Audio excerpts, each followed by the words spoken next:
Good morning, everyone. No baby duty today. Not yet, or not. Okay, all right. I have a little more time. My mornings are a little bit more leisurely. I love that. Yes. My back hurts. There's a reason for that.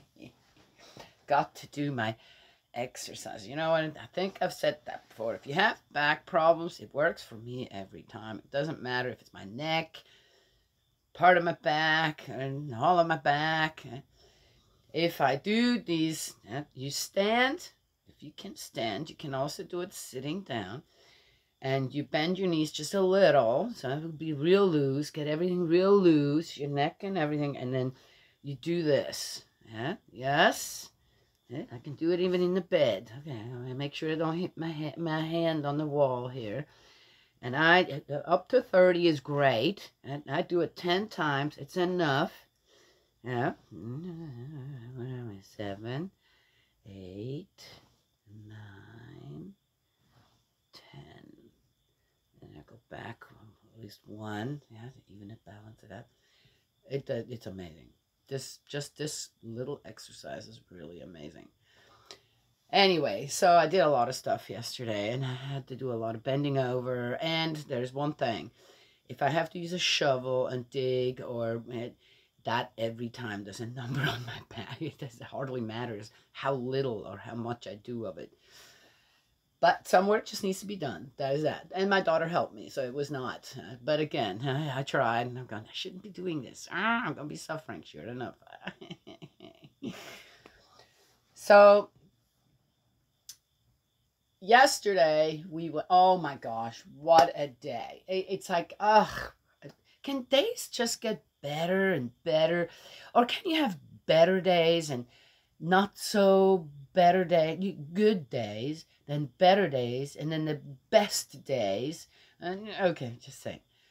Or are they just all great days? Just every day, just great. Yes? Well, anyway, so, well, about bad days. Well, again, how do you look at your days? Huh? How much are you responsible for a good day or a bad day? Just saying, I always look at myself first and going, well, I seem to be frustrated a little bit with something. Why am I frustrated about it? Does it have something to do with someone else, or is it actually me? Is I'm the one who has to make a change somewhere then, right? Just saying. And not be influenced by other things that I'm going, well, what am I going to do about that? All I can do is center myself again under the umbrella of God, and then make the best out of it. Oh, what did I say? Not the good out of it, not the better out of it, the best out of it. Attitude. That just has a lot to do with everything. We ended up, I had now for a while, after we started also, the front yard of my daughter's here, she has some spots. I already talked about that. And it's kind of, it was time kind of, okay, are we going to wait until springtime to plant anything, or are we going to put something in now? And I talked about having that little herb space. And it's,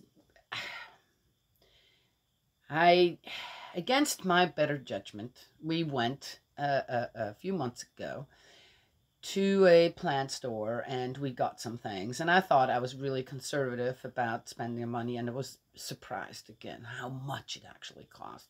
Just a few things. And I thought, man, why am I doing this? Why did I just do this? This is it. And it turns out that the quality of the herbs that I got then were not that great. And it's just better to grow them from seed yourself. It's just what it is. But it was later in the year already.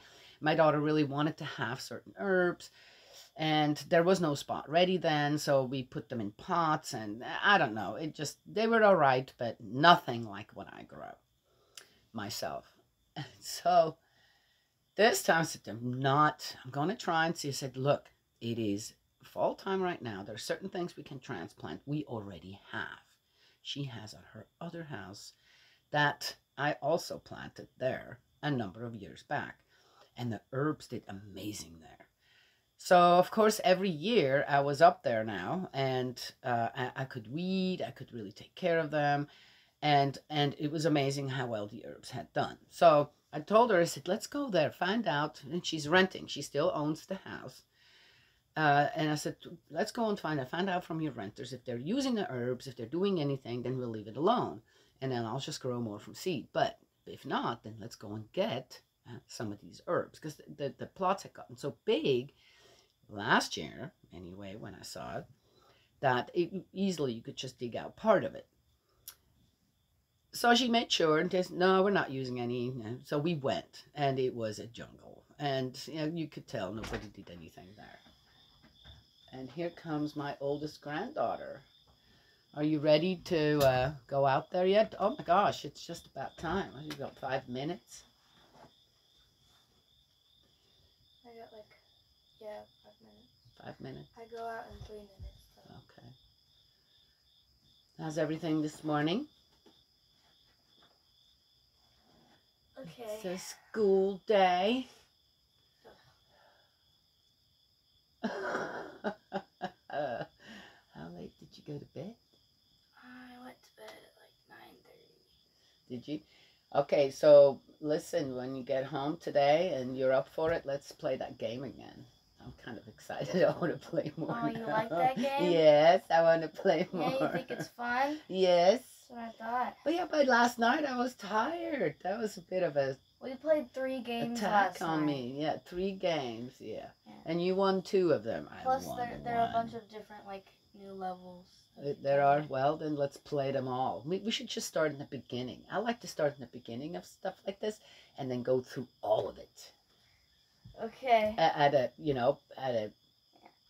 sequence. My least favorite one is the breakfast one. Is it the breakfast one? Yeah. Oh. We didn't play that one last night, though. Well, then let's play it tonight. Okay. Or after you get home. Hey, after you done your homework. We're not doing it before. After you do your homework. Well, it's not like every day I have homework. Like I might have. If you have homework today, always chores and homework first, Yeah. and then yeah. But I'll be more than happy. I'm excited. I want to play some more. These are good games. Actually, I really enjoyed those games. I love you. Love you. Have a good day. I best not see you poking your head out the door. Anywhere you can possibly see me, don't do it.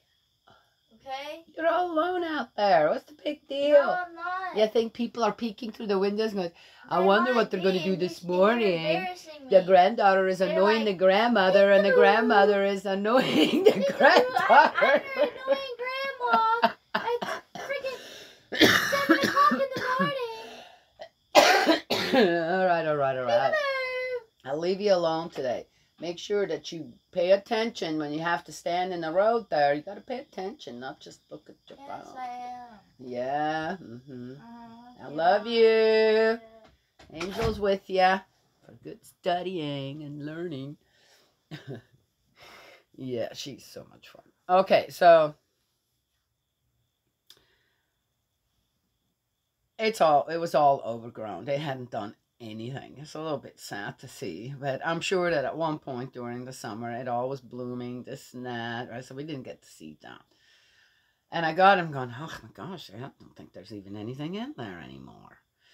And I went and looked, and sure enough, it was still there. But the herbs suffered greatly under all the other stuff that was growing up around it. But I was able to get, that amazing sage plant that over the last 3 years just grew into a bush. I mean, it was amazing. It's amazing, but it was kept way too, polluted with other plants, and really great. All right, I could tell all of the herbs were suffering there. So I left some parts of it, except for the sage. I took the whole thing out because I could tell will be dead by next year. And we got thyme,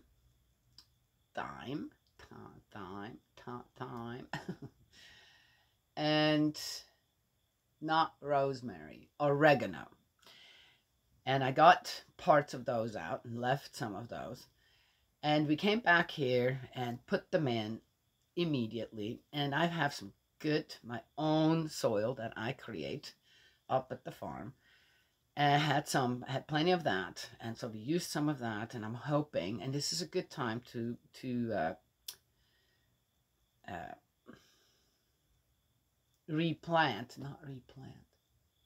transplant these herbs.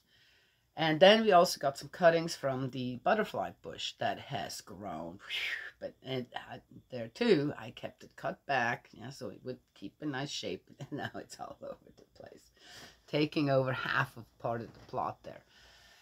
And we're gonna see if we can root them. So anyway, it looks great out there, and I, in a way, again, I had this desire suddenly that I want to go over there and I want to check on these herbs, especially. There are some plants as well, other plants, and I told my daughter, leave it alone until spring, then we'll come and get the rest of them out, and then they can do whatever they want there. But we got out what was planted there while my daughter was still there, and now is, if it's not getting some care, by next year most of these plants will not exist anymore, right? Yes. So, or yeah. And it's been great, and it saved so much money. Yes, yeah, that's great. And my daughter was really excited, and it looks great. It looks great out there. And I was able to save these herbs that I had planted, gotten myself, planted, and I love to plant things. I love to grow things. And I do it with so much care and love. Yeah. Why? Why is that instilled in some people like that? Because we care about the principles of creation. And I want to honor Heavenly Parent in a way that things are created for us and to work with. And to find that love and care to do things like that. Yes, yeah. Well, anyway, I feel the same way with animals too. Yes. And here's Ham, who got left, laying on the floor. He just topped over. All four of his legs are stretched out, and he's asleep. Anywho, so the cats too. I have this door that I open up, and suddenly I have 3 cats in here. I'm going, what the heck? Where did you guys all come from? From the house. I'll come and visit. I love it.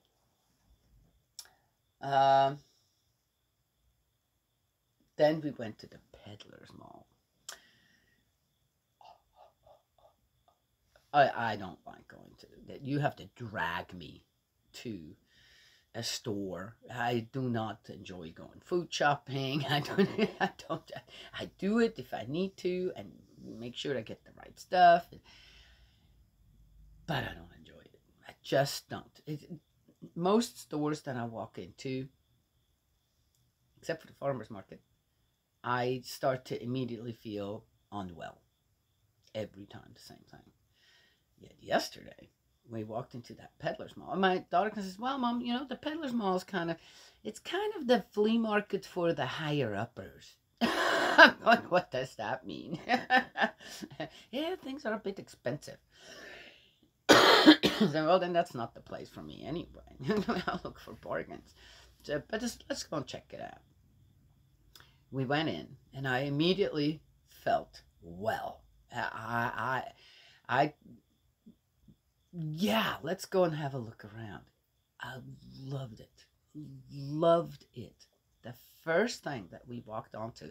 So the Peddler's Mall is where people have their little stalls, right? All kinds of, and there must be, gosh, a couple hundred, if not more, people having stalls in there. I'd say even more. It's huge. The whole thing is huge. And supposedly in Lexington, there is one that's 2 stories. I'm not sure anything. I need a wheelchair for that one. The first thing I walk onto is this little booth with homemade soap. And my son-in-law has a little bit of a he gets some allergic reactions to his skin with certain things, and has struggled for that. Sounds like all his life.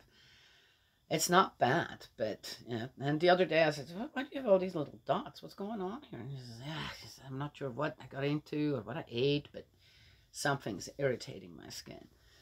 And I thought, he needs goat's milk soap, and I don't have that anymore. I used to make it myself as well, but I don't have goats anymore. I don't milk goats anymore. And again, it's one of those things. I'm not going to go and buy goat's milk and make more soap. Besides, there's a process that goes with it. You need all kinds of different things, and I don't have that all here. So I walked in, I'm going, oh, look at this. So I look at him going, it's goat's milk soap. Exactly what my son-in-law needs. I said, I told my daughter, I said, look, this would be perfect. And she's like, oh, yeah. Oh, I said, I'm going to get me a bar. Right? And they were not that high priced. For the size that they were $6.99 for a bar of soap. And I know the work that goes into it, the ingredients that go into it that are not cheap. And so I got him one. And I thought, will be perfect. Goat's milk soap is amazing for your skin. Just amazing. And so happy. And so here I'm going. First stall already. It's like, yes, I want to walk around in here. And we did. Okay. Some things, there were lots of kind of antique stuff, and which, though, again, they were also, in my opinion, quite reasonably priced for what they were. And then there were the bargains. I have to say, I don't care. I told my daughter, I don't know, what did you think? I found exactly what I need for pennies. I'm not kidding. And spent just a little over $10 in there. Yes, and found exactly certain things that I wanted. They're gonna have to do with cooking and just that I needed, that I wanted, and for the right price. Yes, and and again, rather than buy it new, reuse someone's stuff, trash that became my treasure. Yes, so. My daughter ended up wanting to get something for her husband as well. And she says, we walked onto a little booth with homemade jams and all that jazz. And there were pickled eggs. My son-in-law loves pickled eggs. Nope. I tried them. Not happening.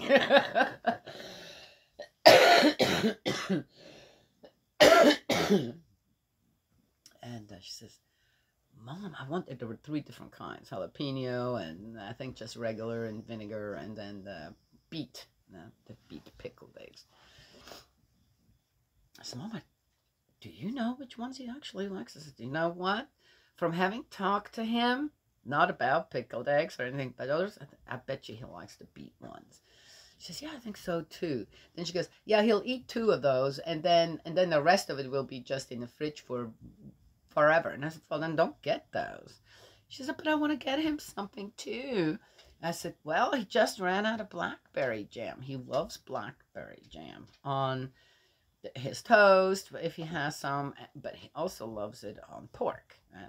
If I make pork, even with the steak, he likes blackberry jam with it. And so I said, hey, we're out of blackberry jam. Look, again, for the jar that it was, homemade blackberry jam, it was $6.99 as well. And I told her, this is a good price for a homemade jar of jam. And he loved it. He loved the soap, and he loved the jam. He was just so happy that we thought of him as well. So there was that. We made it around maybe a 1/5 of the whole store. Not even a quarter. We did not make it through a quarter of the store, and we're in there for, gosh, almost 2 hours, and I couldn't walk anymore. I said, honey, you gotta go. We have to go.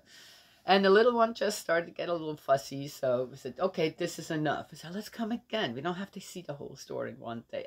As I said, all right. Okay. It's a Swiss thing, and it's a coupe. A coupe is a glass or a glass bowl on a stem, made from ice cream and fruit or a sauce, a chocolate sauce or whatever, right? And it's not common thing here, but it's a very common thing in Switzerland to go to the restaurant and order a coupe. They have all these different kinds. And they come with these, some are in goblets, and then some are, okay. So I found 2 goblets at the farm that my sister-in-law had brought some dishware while I was gone, and I saw those and I said, hey, sis, are you using those? And she says, no, I just brought it here because my daughter didn't want it anymore. And I said, can I have those too? And she says, go right ahead. Take whatever you want. So I had 2, but I need 4 just for the family here. And I found 4 more. I won an absolutely beautiful one for $1.26. $1.26. What is that? And then the other 3 for 25 cents. Yes. So we have the 4 that I need for it, and then for guests as well.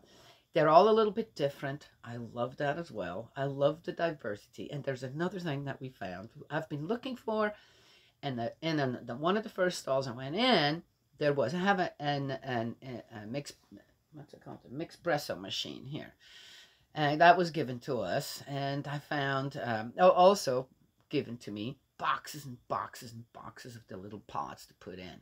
I still have about 10 boxes, so it's going to last for a long time. And but didn't have those little cups, espresso cups that go with it. One of the first stalls I found one, $18. And I was spending $18 on a little cup like that with a saucer. Are you kidding me? So we kept looking. Suddenly my daughter says, Mom, come on, look over here. There were a whole bunch of them. Okay, about 6 or 7 of them. And she says, hey, look, and look at the price. They're only $3 a pair, the cup and the good.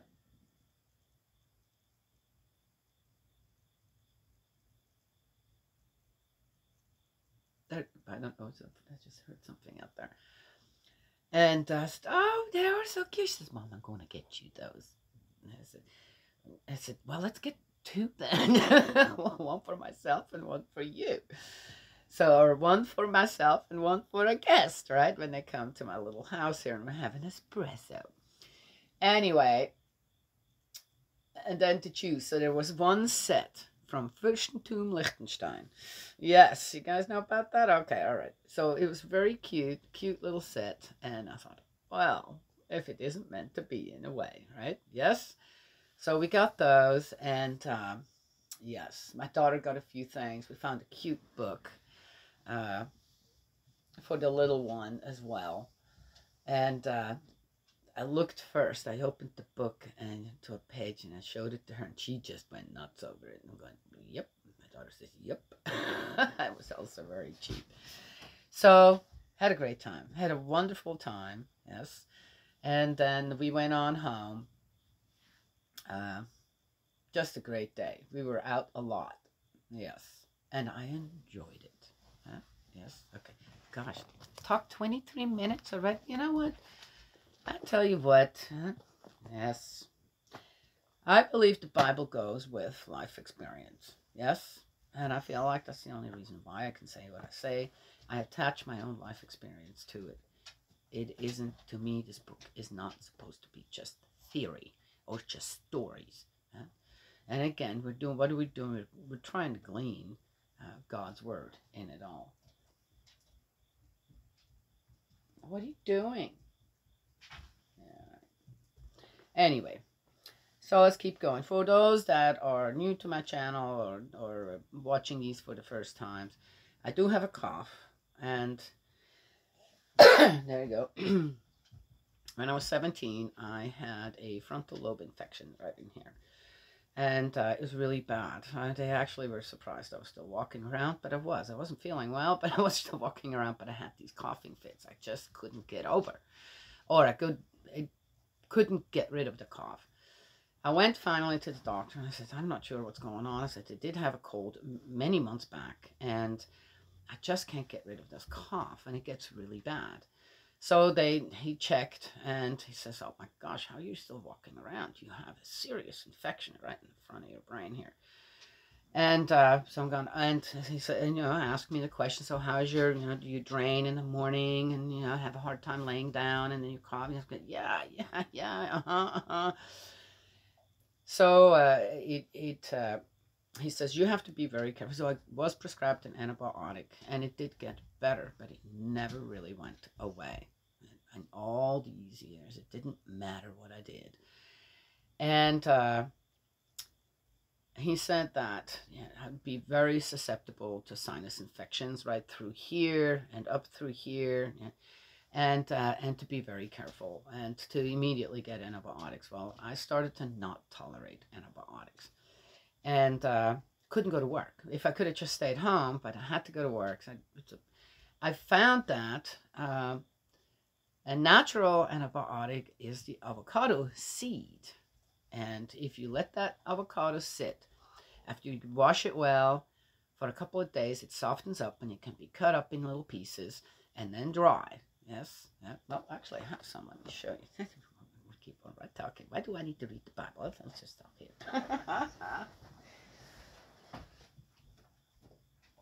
You want to go out? Well, go on.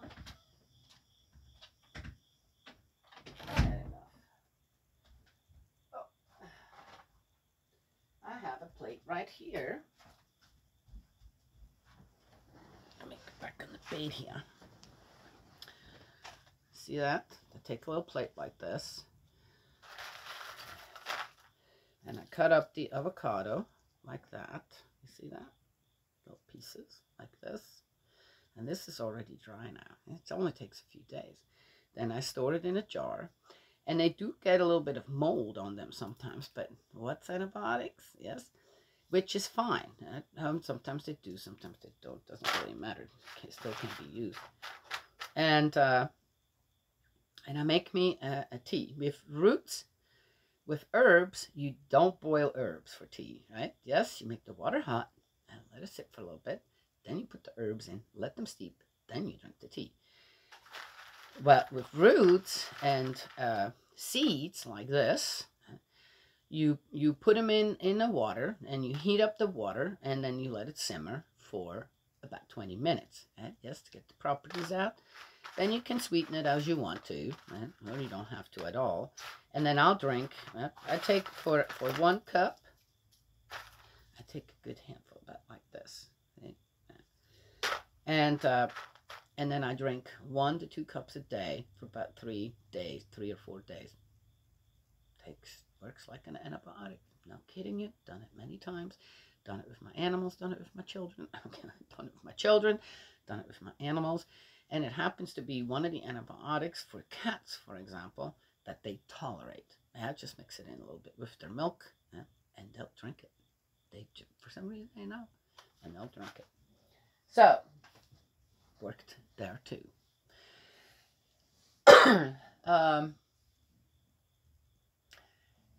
But I still have to cough, and it is what it is. And in the morning, it is always a little worse to clear out everything, this and that, and it's not in my lungs. People think it's in my lungs. It's not.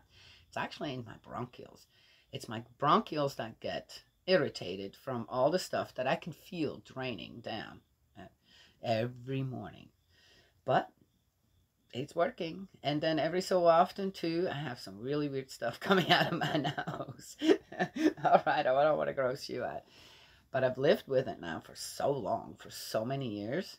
Yes, it sounds bad, but it's just a part of me. It's become a part of me, this cough, and that's what it is. It's not contagious. It is just there. And so far, I've not found anything that actually cures it.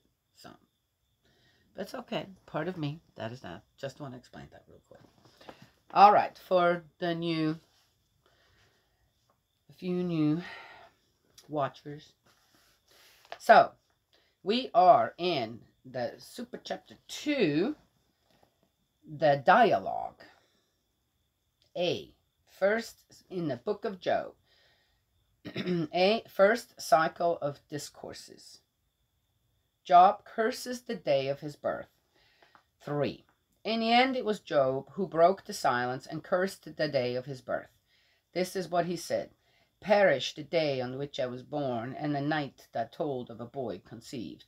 May that day be darkness. May God on high have no thought for it. May no light shine on it. I wanted to mention one more thing from 2. It says that God told, according to the story, and this is why this is a story, okay? There are inconsistencies in here.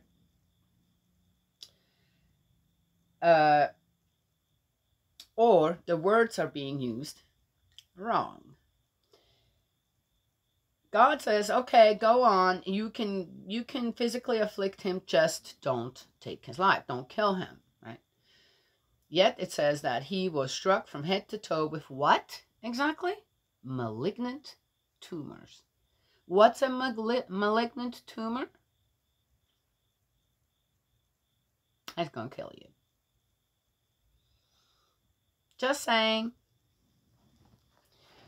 So let's keep going. May murk and shadow dark as death claim it for their own. Clouds hang over it. Eclipse swoop down on it. Sea, let obscurity seize on it. From the days of the year let it be excluded. Into the reckoning of the months not find its way. And may that night be sterile, devoid of any cries of joy. Let it be cursed by those who curse certain days, and are ready to rouse Leviathan. Dark be the stars of its morning, let it wait in vain for light, and never see the opening eyes of dawn, since it would not shut the doors of the womb on me to hide sorrow from my eyes. Well, what a way to... so what? Okay. What an... you know what? I mean, again, this is just a story, right? But what kind of message is Job here, supposedly, giving now? Hello, mother sitting here, given birth to 4 children, and one of them were to say stuff like this? That'd be, okay, well, I guess you didn't get enough whooping when you were younger. Let me correct that right now. How dare you talk like that? After a woman has gone through what they go through, a mother, and to become a mother, be a mother or a mother again, to give birth to you. Just saying. Okay? I mean, you know, it's a little confusing, but I know exactly where this is going. It's just so stupid. Why was I not stillborn? Here he's suffering. Yeah, he's suffering. He's really suffering. What the heck was I born for? Really? Okay. Why was I not stillborn? How about why was I just never conceived? Stillborn. What kind of suffering would his mother gone through if he would have been stillborn? So he's not okay with his own suffering now, but he would have been okay with someone else's suffering. Really? Oh, but that's not how it's meant. Oh, really? It's written down like this. I'm just saying. You see how? Yeah, okay. So Job, if he ever existed, actually, right? Yeah, okay. Why was I not stillborn, or why did I not perish as I left the womb? Why were there knees to receive me, breasts for me to suck? I don't know, man. Yeah, guess it's just part of life. Now I should be lying in peace, wrapped in a restful slumber, with the kings and high viziers of earth, who have built their dwellings in desolate places, or with princes who have quantities of gold and silver cramming their tombs, or put away like an abortive child. I should not have existed, like little ones that never see the light.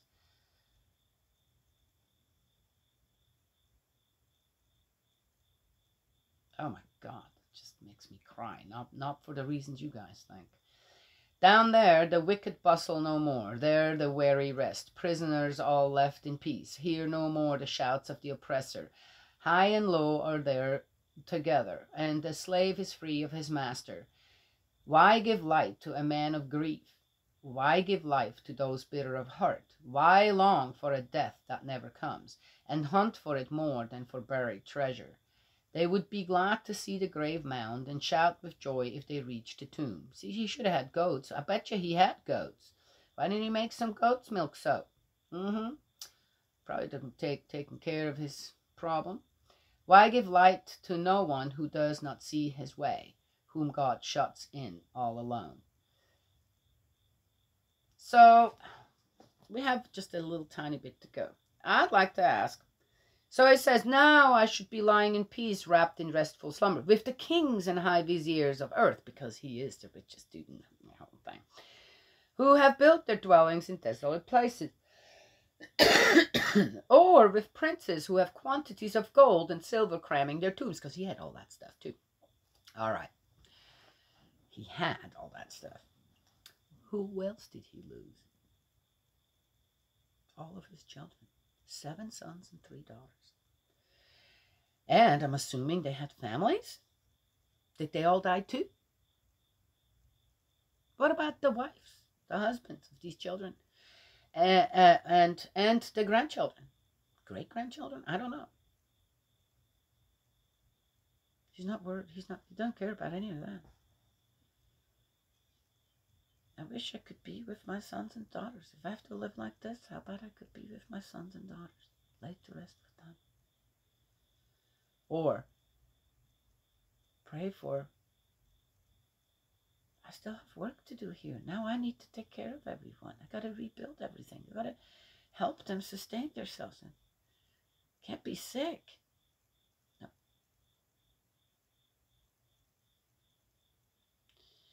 This is turning into a very, very, you know what, petty story to me.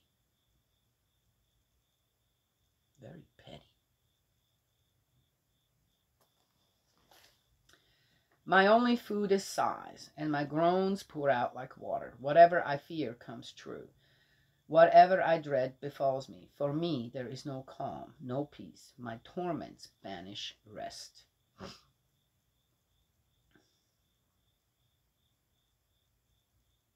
Okay, that's the end of 3. Wow. Well, so be it. Maybe he'll change his mind about it. The next one is confidence in God. Oh, yes. Oh.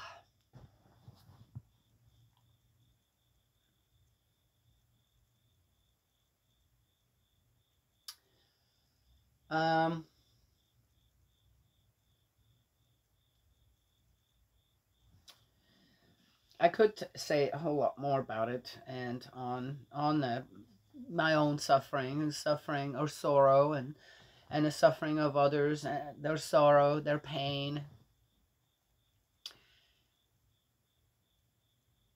I've talked enough about my own stuff. I guess that's why I brought up the cough. Okay, it's not painful. Coughing is not painful. It's not painful to everyone else.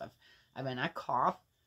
I feel bad for anyone else around me. I don't feel bad for myself. I feel bad for them, and it's fine. It's fine. I'm not sick. It's just a side effect of something I had when I was really young, and it's just still there. And the only thing I have to be very careful is that when I do get a cold, that cough then can travel very easily into my lungs. And yes, and again, then I just make me that tea, make me my natural antibiotics. There are others. Usnus strigosa is another one. And I hope people are mindful when they do know what that is and collect it, because it takes hundreds of years to grow just a little pieces of it. Okay, just remember that it is widely available out there, because people don't know what it is, how great it actually works. But again, if it's being over harvested, or people harvest it and they don't do anything with it, just wasted, that'd be very sad. is a very, very valuable lichen. Okay, yes.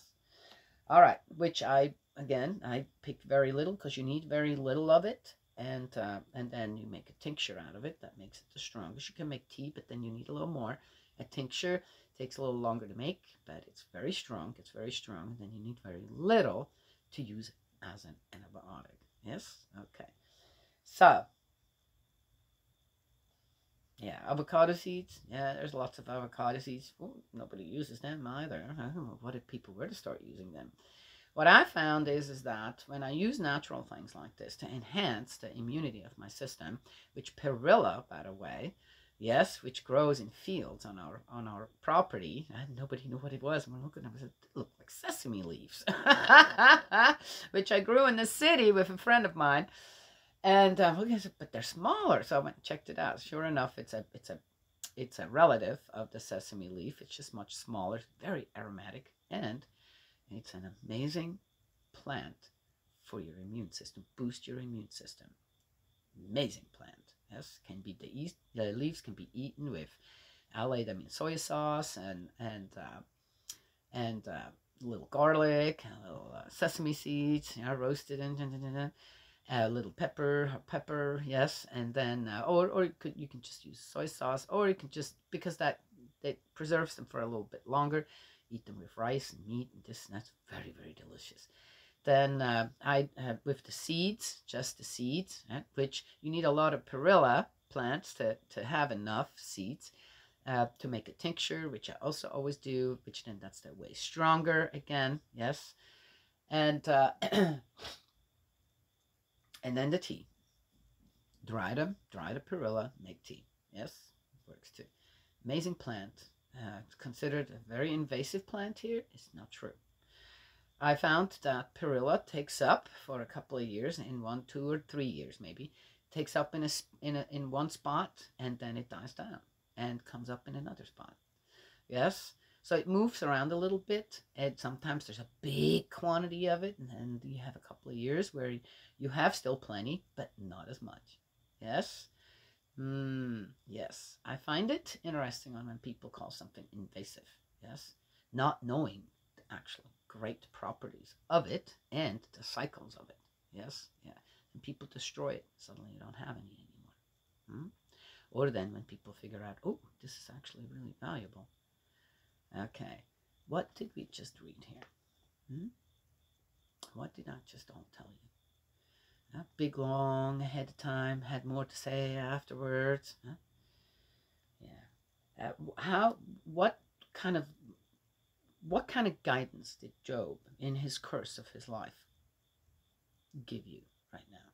Any? How did he influence you, though? How does this part of the story of Job influence you?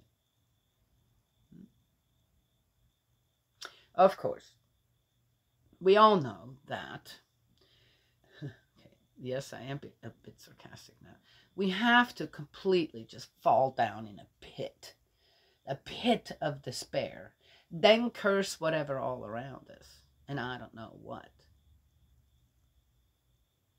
In this case, sounds like Job's cursing his mother. Why not the father, who was a part of his conception? Just saying. Then, confidence in God, the next one that's coming up, right? Well, you got to be first down in the depth of despair, right? Then something happens, and now you can praise God. Yes? Is that what that's going to turn into? All right. Again, what do people need? No. What do people want in their life? How do they want it to be? Yet, what should people need in their lives?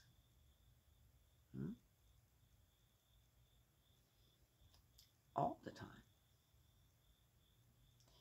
No wavering, no doubts, no questions all the time over silly, petty things.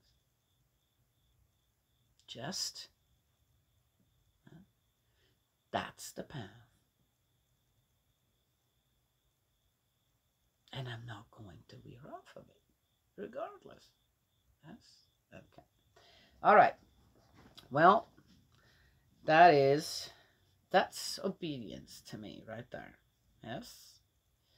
Knowing full well what is right and wrong at all times. No exceptions, no excuses. Done.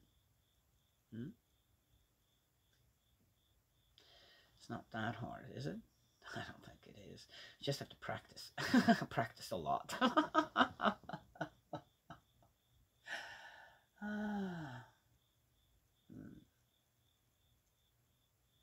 That's it.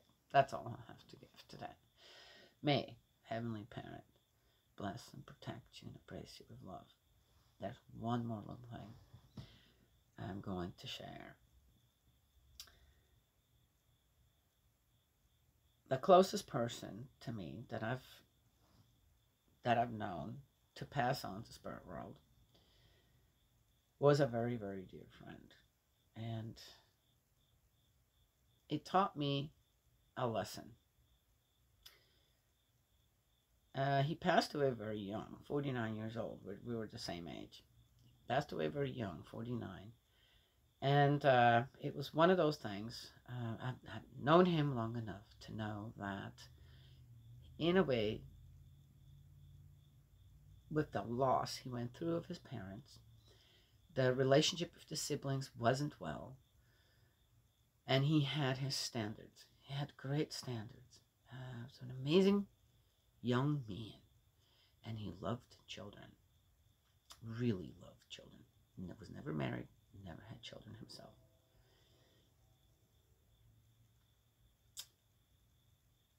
After the loss of his parents, of which he took care of both of them, as the youngest of 7 siblings, I believe, he lost a bit the will to live. He lived, and he did everything right. He went to work, took care of all his own bills. He helped out where he was needed. He was amazing, amazing, amazing man, and an amazing friend to our family. And I believe we were good for him as well. But he was ready for death. He told me so himself. He says, "I'm just living now." That's how hard the death of his parents. That's how hard it was for him.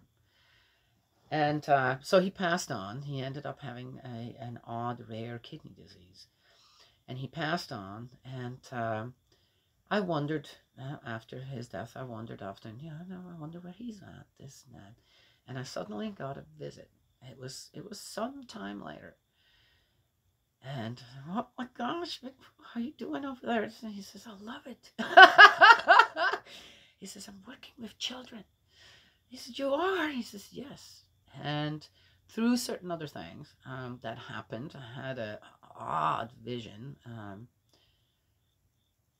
Okay, I'm not going to get into that one. And he tells me, I find the parents of children who passed away very young. I find their parents. I said, where are you going to go? Where do you? Okay, I said, you got to me now. I said, where did you go and find them? I said, in hell. What? Okay, I'm not going to go farther into that. What I want to say with this is that